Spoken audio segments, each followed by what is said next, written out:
पास नहीं। कल मैं सुन रहा था तकरीर,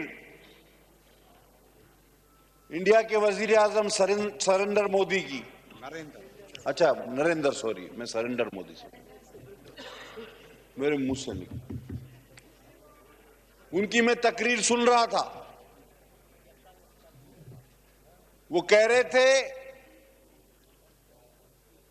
कि हम किसी एटमी ब्लैकमेलिंग में नहीं आएंगे,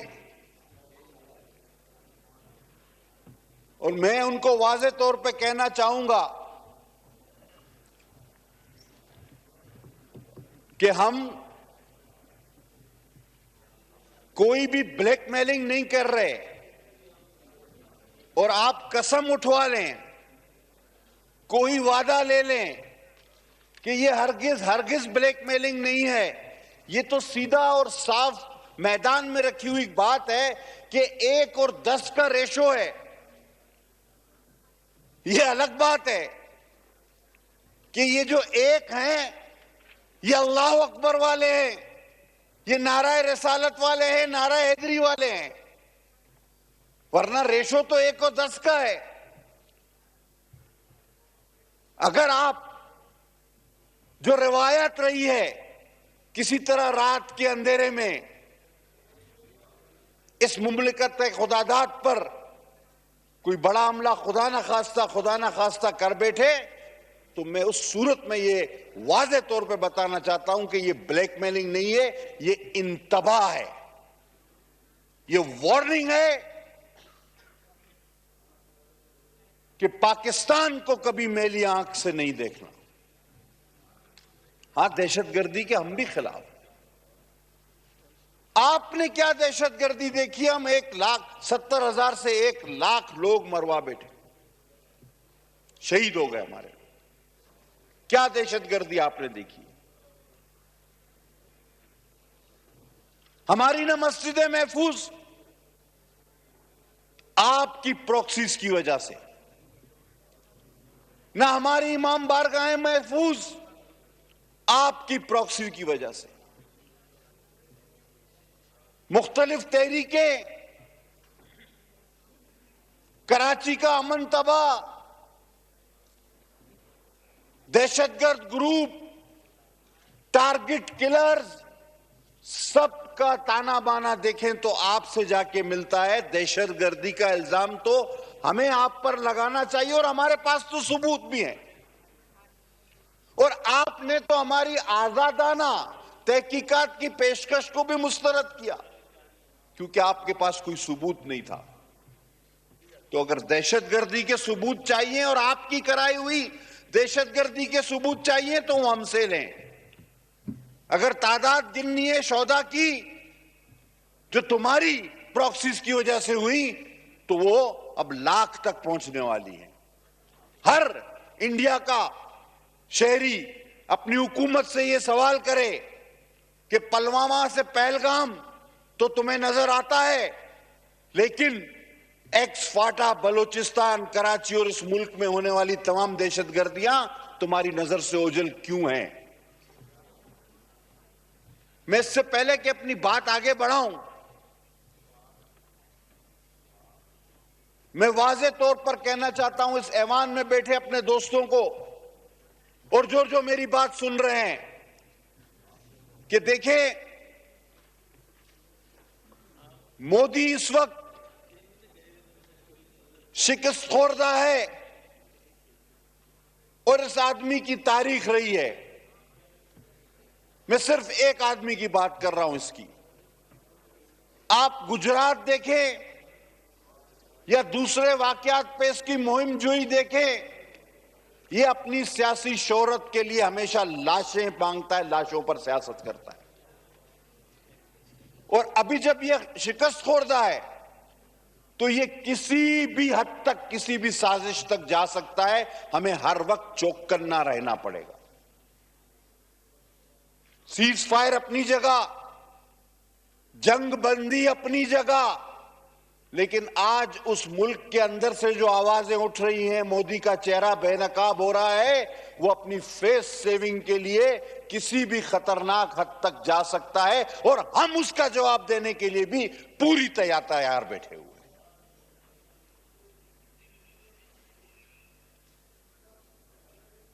पाक फौज जिंदाबाद। कमाल किया, बड़ा नाज था राफेल पे। अब जिसके शुरू में रा लगे तो उसने तो फेल होना ही है, क्योंकि रा को हम पहले ही कर चुके हैं तबाह। बाकी बचा था फेल, वो फेल ही रहेगा।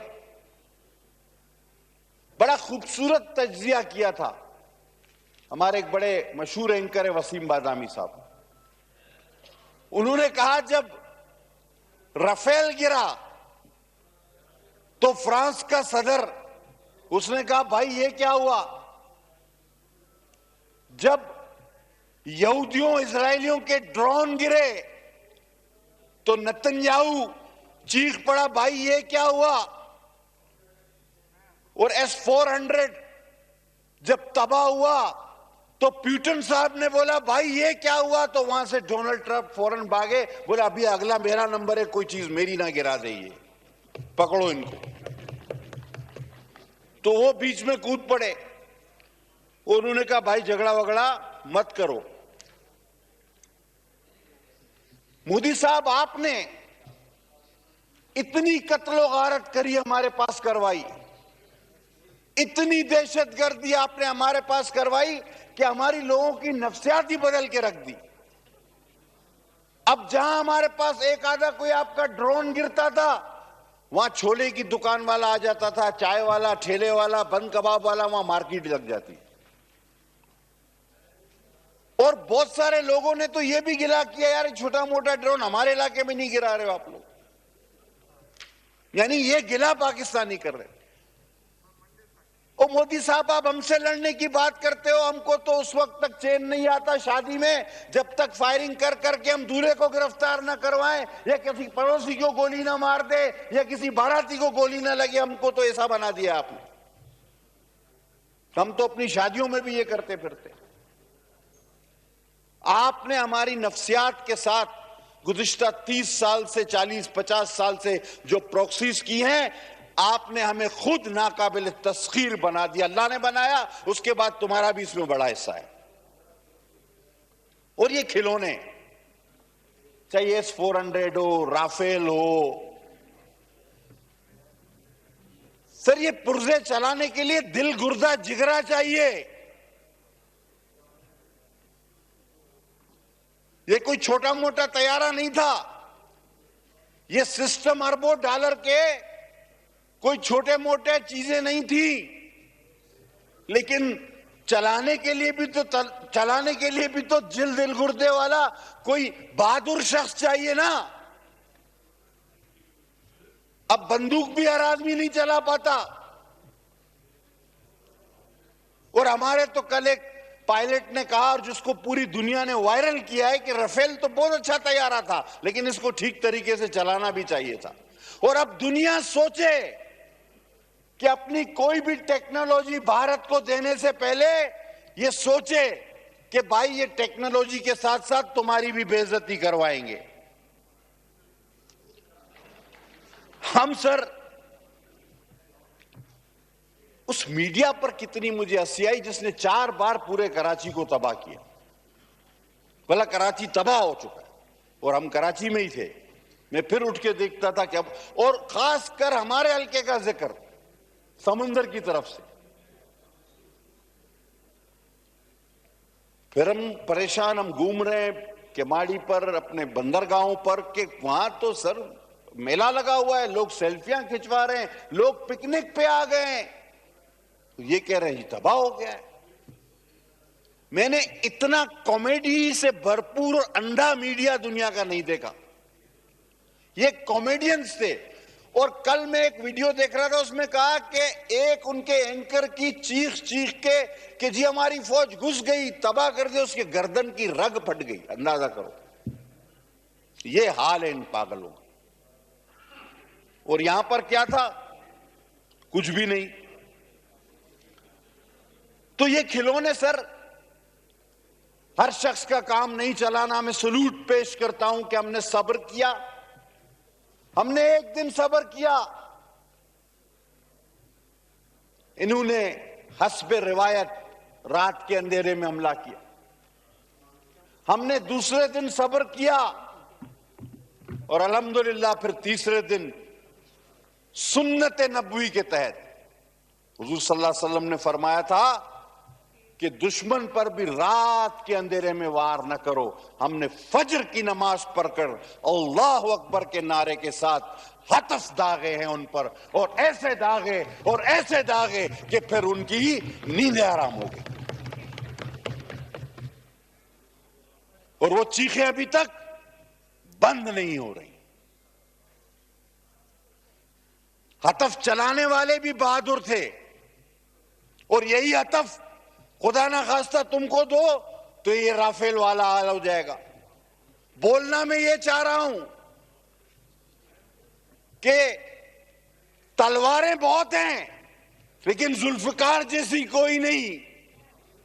तलवार बाज बहुत हैं लेकिन अली जैसा कोई नहीं। ला फता इल्ला अली ला सैफुल्लाह जुल्फकार। तो हर हथियार के पीछे एक शख्सियत होती है। लिहाजा इस ऐवान अपने हलके की नुमाइंदगी करते हुए मैं पाक फौज, बिलखुसूस फजाइया, सिपह सालार, तमाम पाकिस्तान की सियासी जमातों को खिराज तहसीन पेश करता हूं कि उन्होंने वो अमली मुजाहरा किया इत्तेहाद व यकजहती का कि शायद तारीख में उसकी मिसाल न मिले। और अल्हम्दुलिल्लाह मैं अपनी पाकिस्तान पीपल्स पार्टी की तारीख पर भी बड़ा फख्र करता हूं। आज अगर मोदी कहता है कि मैं एटम बम की ब्लैकमेलिंग में नहीं आऊंगा, तो फिर मैं कहता हूं ये ब्लैकमेलिंग नहीं है, ये आपका और हमारा जो रकबे और तादाद का फर्क है उसके हवाले से एक इंतबा है, और मेरे कायद शहीद जुल्फकार अली भुट्टो का दिया हुआ तोहफा है। आज मिसाइल, अगर मिसाइल टेक्नोलॉजी पाकिस्तान के पास है तो मेरी शहीद कायद मोहतरमा बेनजीर भुट्टो का तोहफा है। और ये JF-17 थंडर जिसने रफेल गिराया, ये भी जब प्राइम मिनिस्टर गिलानी साहब थे तब हमारे बेड़े में शामिल हुए। अल्हम्दुलिल्लाह ये तारीख है मेरी पीपल्स पार्टी की। और सर मैं आखिरी में ये बात करूंगा कि ये बुनियान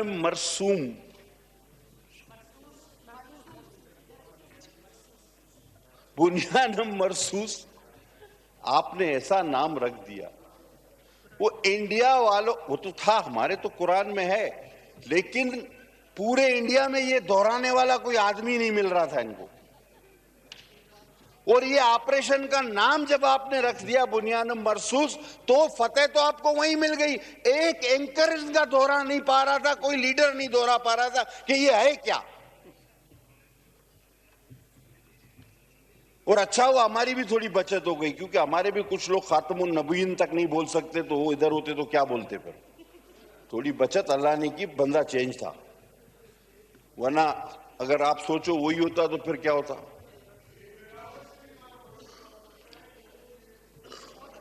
नो क्रॉस टॉक प्लीज। उन्होंने इंटरनेशनल, और मैं खराज, देखो क्या जबरदस्त मेरे भाई मुझे याद दिला, और मैं खराज तहसीन पेश करता हूं अपने चेयरमैन बिलावल भुट्टो साहब को, जिन्होंने पूरे इंटरनेशनल मीडिया, BBC, CNN में पाकिस्तान की और ऑपरेशन बुनियान मरसूस की पूरी नुमाइंदगी की, पूरी वो दुनिया को कायल किया कि हम अमन के दाई हैं, हम जंग नहीं चाहते, लेकिन अगर जंग मुसल्लत की गई तो फिर आपका हशर ये होगा। और सर किसी तलखी से बचते हुए करना चाहता तो बहुत कुछ बात थी, सर एक तकरीर इस ऐवान से हज़फ की जाए, एक।